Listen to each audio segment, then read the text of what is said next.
Hello everyone, and a huge thank you to Atagalata and the marketing team at Westland for putting me in touch with my readers. This has been so wonderful because of the response that I got from the readers and how they asked such intelligent questions.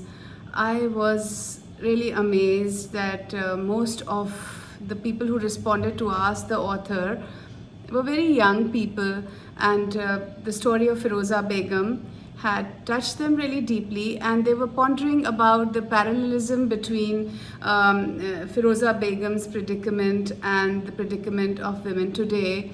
Despotism and patriarchy that surrounds all of us, highly intelligent, well thought of questions.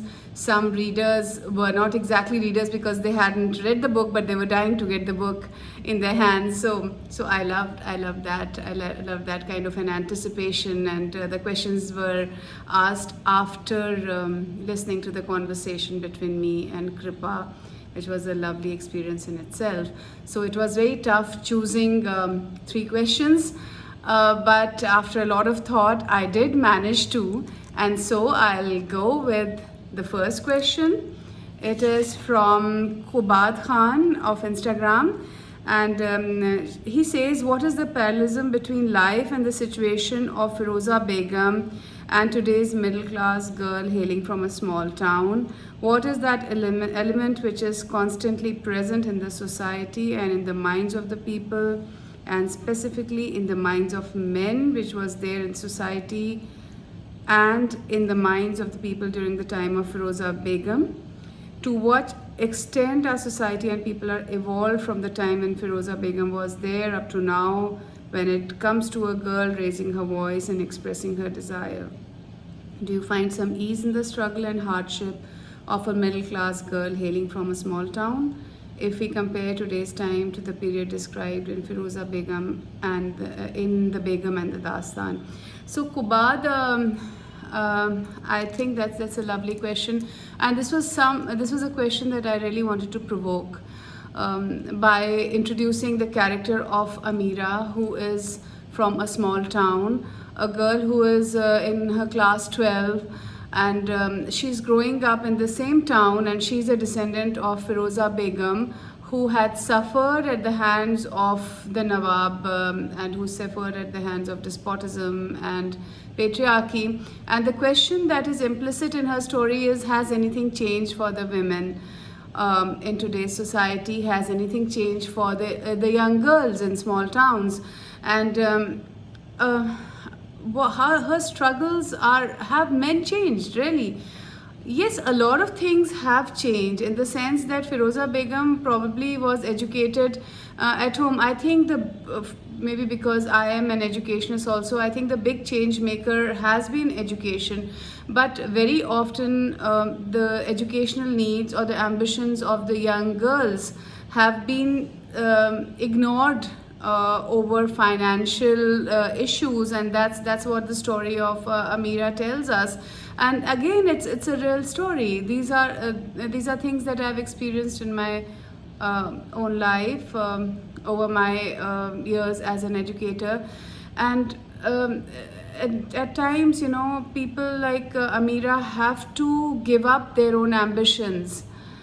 And is there a solution? Maybe there was a solution in the sense that Amira does stand up and raise her voice against it, and she does go on and say that, why are my needs being ignored?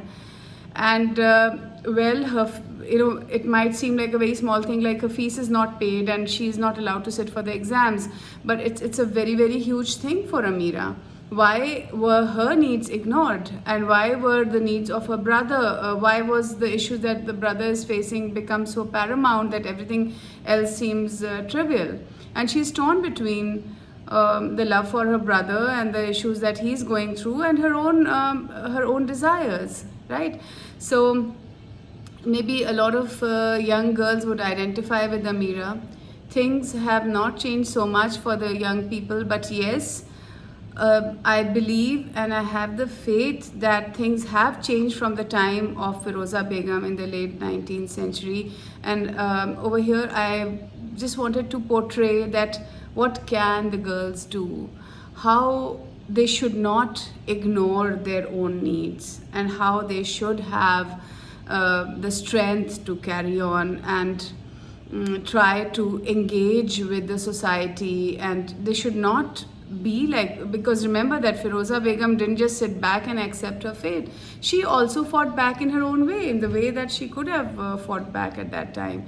And so this becomes a sort of a parallel story, and that is why it was so important. So thank you, Kubad, for this question, and I hope I have answered the question.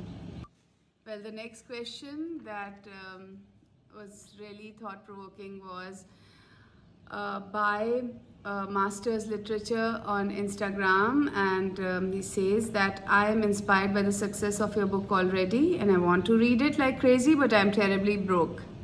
Well, that's really sad. I really admire, in spite of everything, you want to read the book.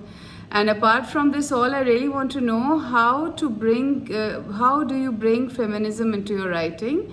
What feminism is to you, and what elements can be found in your writing? So per se, I didn't go ahead with the idea of, being a feminist or writing about feminism or what is feminism today, etc.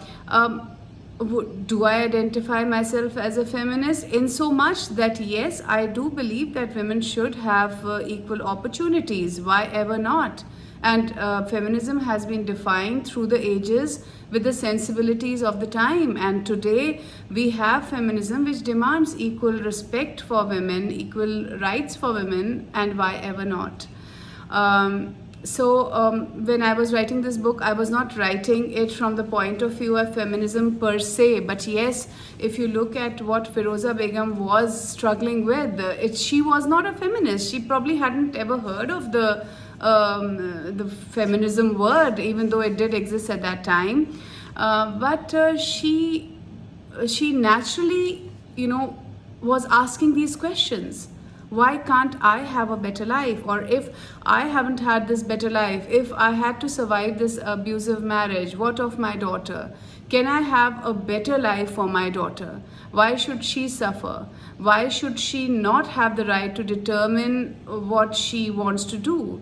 So perhaps it wasn't so much about a career or so much about education. It was just self-determination that brought forward Firoza Begum to her final revenge. It was her not wanting to accept an injustice, and in her own way fighting for justice, not just for herself but for the other women of the harem. With Amira also, again, she doesn't say that I am a feminist and this and that. No, for her, again, her struggle is more organic and her questions are more organic, and she looks around herself and she says, why are my needs not important to my parents? Why are they secondary? And just because my brother has some issues, so the whole family is just going to look after him and not care for me. So for me, feminism, yes, it is, gender and feminism are very much a part of any story that a person writes, but I never wanted Firoza Begum to become a feminist suddenly. That would be like dressing up a person in a 19th century costume and making her act like a 21st century woman. That's not how I wanted my character. So feminism wasn't playing on my mind while I was writing this story. But yes, the portrayal of gender was very much there, and I do have this sensibility, and I had to stop myself from putting these words into Firoza Begum's mouth about feminism and all that. So this was a modern concept she was not aware of. Let's just not change the character, especially when they are real people, into our own kind of modes, or make them think like us. No, that would not be there. So yes, feminism does creep into my stories, but I try to keep it real. I try to not have my sensibilities overshadow the way people thought about, or the way women thought about at that time. Thank you. And the last question, and the winner is Chavi reads. So Chavi is again a very keen reader and she has not read the book. So basically her questions are coming from what she has read about the book and what she has listened to in the conversation. And she has two questions. She says, is the character of Firoza Begum based on the women of the harem of old times, or was she an actual person? Well, yes and no. She was a real person. It is a true story. But a lot of the research on, because when you are writing about real people, about especially women, there are so many gaps in the story. So I will not say that there were no gaps, no fictional elements in her story. There were fictional elements in her story, and I did try to keep her as real to the real Firoza Begum that I came to know. And most of the research was based on the women of the harem that I could lay my hands on through oral history and through some written diaries, some written accounts that I got my hands on. So it is based on the women of the harem who were real people, and Firoza Begum had the base of her character is through a real person also. Now she also writes, can you elaborate the role of Kallan Mirza? I have heard that his tale falls under magic realism.